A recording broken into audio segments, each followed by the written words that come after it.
Сайн байцгаана уу та бүхэндээ энэ өдрийн мэндийг хүргэе намайг Ука Төмөр гэдэг миний хүс хийх хүр сувагт давтаа морилно.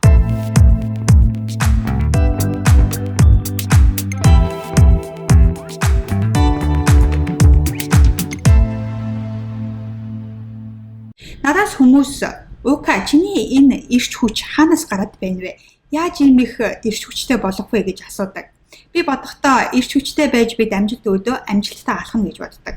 Эрч хүчгүй бол бид урагшлахгүй. Хичнээн шин санаа байгаад, хичнээн авьяас чадвар байгаад эрч хүчгүй бол хүссэн зүйлээ бодит болгож чадахгүй. Тиймээс эрч хүчтэй байх нь маш чухал. Жишээлх юм бол авьяастай чадвартай дээр нь эрч хүчтэй байх юм бол маш том амжилтанд хүрч чадна.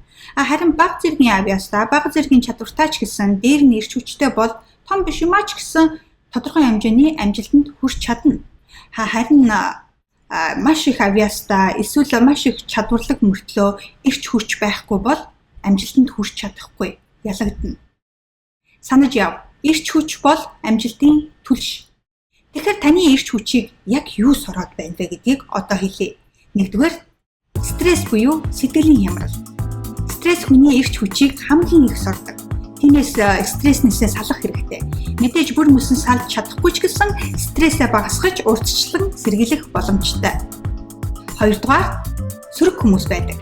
Биднийг хүрээлж байгаа зарим нэг хүмүүс хамтан ажиллагсад ч юм уу, хамаатан садан ч юм уу, найз нөхөд ч юм уу, таньдаг хүмүүс ч юм уу үргэлж болж бүтэхгүй сөрөг юмн дээр анхаарлаа төвлөрүүлдэг. Бүр энэ тал дээр гарсан байдаг ч гэж хэлж болно. Тэр ч үднээсээ таны гаргасан санаа, таны тавьсан зорилгыг дэмжихгүй ч юм уу, эсвэл бүтэхгүй байх шалтгаан гаргаж ирээд байгаа бол та эрч хүчийг их алдаж байгаа. Ийм хүмүүсээс хол байх хэрэгтэй. Гуравдугаарт буруу хооллолтоос эрч хүчгүй болдог. Жишээлбэл өөх тустай хүнд хоолыг тогтмол хэтрүүлж идэг, мөн арх дарс хэрэглэх нь хүний эрч хүчийг их хэмжээгээр сордог. Тиймээс зөв хооллож сурах хэрэгтэй. Арх дарснаас татгалзах нь зүйтэй. Дөрөвдүгээр хөдөлгөөний дутагдал хүнийг эрч хүчгүй болгодог. Тиймээс биеийн тамираар хичээлж дасгалыг тогтмол хийх хэрэгтэй.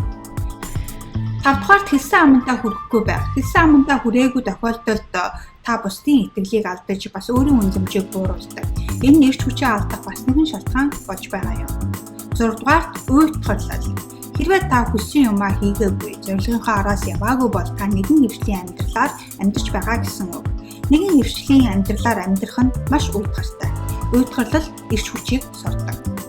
7 дахь эрч хүчийг сордог зүйл бол өөрийгөө шүүмжлэх, өөрийнхөө тухай сөрөг бодолтой байх явдал юм. Өөрийгөө шүүмжилж, өөрийнхөө тухай сөрөг бодолтой байх нь өөрийн үнэлэмжийг бууруулж өөртөө итгэлээ алддаг. Ингэснээр эрч хүчгүй болдог. Энэ тал дээр би хэд хэдэн бичлэг оруулсан байгаа. Жишээ нь яагаад өөртөө итгэлгүй болдог вэ? Би хангалтгүй гэдэг бодлоо яаж өөрчлөх вэ?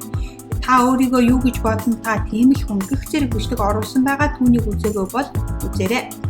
Ингээд 8 дугаарт бие буруу авч явах нь өөрийгөө эрч хүчгүй болгодог. Хэрвээ хэн нэгэн бүгтийгөөд харц доошоо, газар ширтээд, удаан хөдөлгөөнтөө хөлөө зөөж ядан өвшөөлгээд алхаад байвал ийм хүн ямар байх вэ? Мэдээж эрч хүчгүй, доож өгөө хүн байж таарна, тийм ээ? Харин ихц, харц дээгүүр, цоглог, инээмсэглэр дүүрэн, хурдан хөдөлгөөнтэй, сайхан хувцалсан хүн мэдээж эрч хүчтэй, амжилттай хүн байх нь гарцаагүй. Ингээд 9-дүгээр өвчин зовлон байгаа. Энэ тохиолдолд биеэ сайн эмчлүүлэх арга хэмжээ авах хэрэгтэй. За тэгэхээр эдгээр 9 зүйлийн аль нь таны эрч хүчийг сорж байна вэ? Энэ тухай доор ярилцъя, сэтгэлдээ үлдээгээрэй. Хэрвээ танд энэхүү бичлэг таалагдсан бол лайк дараа, цааш найз нөхдөд жуулаарай. Мөн миний захин мэдээлэл болон YouTube сувагт бүртгүүлээгүй байгаа бол яг одоо орж бүртгүүлээрэй. Ингэж бүртгүүлснээр би 7 хоног болгон өөрийнхөө хийдэг бичлэгийг, амжилтын тарныг, урмын үгсийн хамт таны имэйл хаяг руу илгээх болно.